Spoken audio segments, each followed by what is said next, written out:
ලකුණු 196ක් පන්දු 135ක් ඉතිහාසගත වන ශ්‍රී ලංකා පිටිකරුවා පැතුම් නිසංග තවත් පන්දු 5ක් මේ ඉනිම තුල ඉතිරිව තිබෙනවා.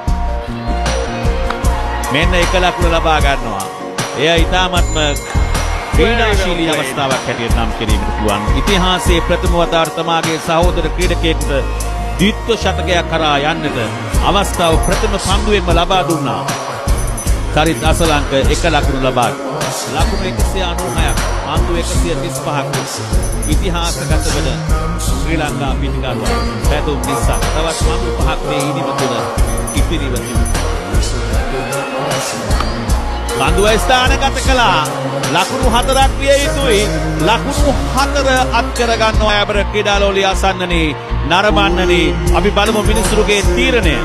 ඔව් දැන් ලකුණු 4 සටහන් කරනවා. ඉතිහාසයේ ප්‍රථම වතාවට ශ්‍රී ලංකා පිටිකරුවෙකු එක්දින තරගයකදී ලබා ගන්නා ප්‍රථම ද්විත්ව ශතකය වාර්තා කර ගන්නවා.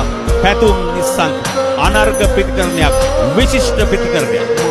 තාමත් විශිෂ්ට පිටිකරණයක් ඒ වගේම ලෝක වාර්තාගත ඉනිමක් බවට පරිවර්තනය කරගන්නවා. මේ ඉනිම විශේෂයෙන්ම ආරම්භක පිටිකරුවා ලෙස පිටියට ප්‍රවිෂ්ඨ වෙමින් අති විශිෂ්ට ඉනිමක් බවට මේ ඉනිම පරිවර්තනය කරගන්නවා පැතුම් නිසංග. අනර්ග ඉනිමක් විශිෂ්ට ඉනිමක්